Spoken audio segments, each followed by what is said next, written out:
The Dark Gate, Part 1. 1-231.2 Alexandra. Interstellar Tunnel 78 was its official name, but the Dark Gate was the colloquial term in human space. Sparking frameworks of energized pylons encircled a fluctuating orb of blackness, forever reaching out to engulf the universe in its clutches, forever pushed back by the technology that brought it into being. 1,800 kilometers out, a small station had been constructed. An interface point, hurriedly pieced together when the home system's bureaucrats heard the gate would be opening. The human diplomats that had responded to the hails from outer space had agreed excitedly to the idea of a tunnel connecting the solar system with the home system. They did not realize that upon agreement, a tear would immediately be rent through space, some 45 AUs from Sol. Workers from the outlying scientific research orbiters and asteroid miners began mixing with xenos before a proper diplomatic cohort could be established. And, well, of course that was an utter mess. Alexandra had jumped through aboard the first shuttle from the fermentation orbiter she'd been working on. The chance to interact face-to-face with alien life was exhilarating, even without specific orders from the corporation. What had they ever done for her anyway? The way station she docked at was cramped and busy with human explorers, queuing orderly to check into new space. A whole new sky to explore, and the humans were queuing. A small hint of pride warmed her heart. The queues had formed naturally in front of two desks of a sort. Perched aboard these desks were small, fragile-looking bird-type aliens, sealed in enclosed plexidomes that produced from the desk surface. Their spindly forelegs tapped away at a piece of tech she could only describe as a holographic xylophone. They clearly had done some research, as one of the alien bureaucrats spoke quietly in rudimentary Mandarin, and one in English. They spoke confidently, but they quivered and recoiled as the humans replied. Small plexidomes protruded from the steel walls either side, and more of the bird-like aliens darted in and out of these viewing chambers, staring intently at the waiting humans with their beady black eyes, before abruptly retreating back out of sight. Their frenzied activity was a stark contrast to the bored-looking humans queued within. Next! Came the quick, high-pitched call from ahead of her, and Alexandra stepped forward. One small step for a human.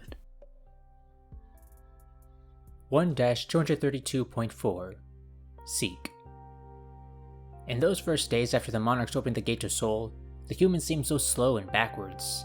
Seek muttered, clicking in thought for a moment before continuing.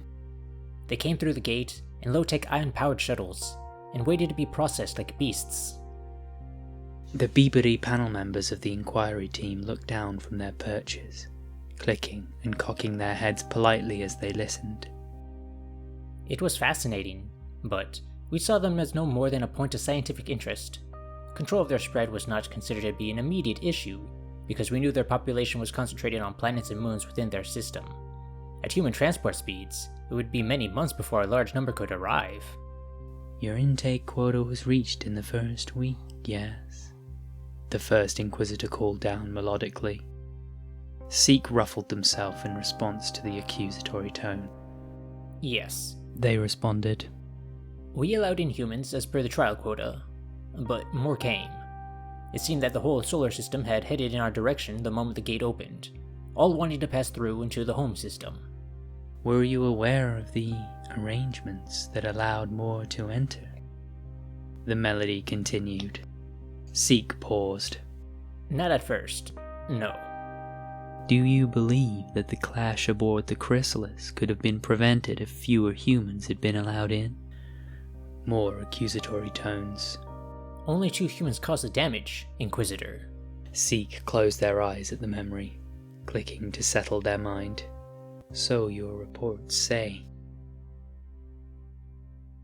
1-231.3 Alexandra. A cloud of feathers and blood burst around the clenched fist. Cease! You are being arrested, human. The thick-set man dropped a crumpled body from his hand and wiped the blood on his overalls. Alexandra had been watching him and his friend get slowly rowdier and more disruptive this past hour, as they drank with a group peddling moonshine in their corner of the hangar. Asteroid miners, maybe, she thought, concerned. I know my rights, we ain't done nothing wrong. The man turned to the small bibbidi figures bedecked in some form of combat gear, which consisted of lightweight polymer armor plating. You must come with us, human. Your conduct is unacceptable. The head guard chirped. Alexandra knew well enough to keep her head down with these kinds of tussles that broke out among miners, but the clash between two newly contacted alien species was more significant than an orbiter barroom brawl. She craned her neck to see if anything could be done. The Bibbidi security force closed in around the two men.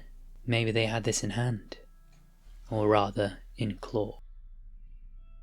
Two guards swooped forward, stun batons snapping into life with a sharp crackle and burst of electricity. Sparks flew as the batons connected with the drunken human, and Alexandra relaxed for a moment. Crunch. Maybe they didn't have this in claw. Incapacitate them! Squawked the head guard as another crushed Bibbidi body fell from the hand of the drunkard. His friend chuckled. The rising glee of perceived invincibility was almost palpable in their expressions. The remaining guards, looking ruffled at their squad members' losses, drew energy weapons. Strange, coiled contraptions with red crystals oscillating in some kind of suspension field. A high-pitched whine filled the air as they charged. Alexandra cringed. Humans had no such technology. She imagined science fiction disintegration rays turning these men into clouds of dust as they shrieked in agony. Beams of pulsating energy lashed forward into the drunken pair from all angles. They did not disappear, but they did shout. 1-231.3 Seek. Seek rushed from their office aboard the Chrysalis. A panicked aide had chimed them seconds ago, with garbled shouts of murder and mayhem. The ship was a hive of bustling activity, and they sped flapping down the corridor towards Hangar C, so quickly that their clawed feet barely pattered on the steel flooring below them. The sight that greeted their arrival to the hangar was a grim one indeed. Blood and feathers littered the floor among scattered shipping standard crates. A small group of humans was cordoned off in the corner of the wide-open room, towering over the nervous-looking guard officers that surrounded them. In the centre of it all, a tarpaulin covered two large bulbous shapes. "Commissioner, good, you're here." Arrow, the captain of the guard, approached, apparently straining to keep her feathers from puffing up. "This is a mess. It seems that one of the humans set up some sort of stall while waiting, distributing intoxicating substances. Some of them became feral and struck out against the peacekeeping guards." Seek shook themselves out. How many losses? 36, Commissioner. She shook her head, rattled. They shook off all our attacks, even fully charged heat rays. Took a riot squad to wear them down. Seek, this gate has opened us up to a system of monstrosities. Seek glanced over to the waiting humans. They did not hold themselves aggressively. Most sat on crates, slumped and seemingly relaxed. Seek gestured in their direction. These don't seem to be monsters. Seek paused for a moment. They have seen two of their species decimate our guard while under the effects of an inhibiting poison, yet they have not decided to seize our ship. Arrow hesitated at that. Let us hope that they do not change their minds.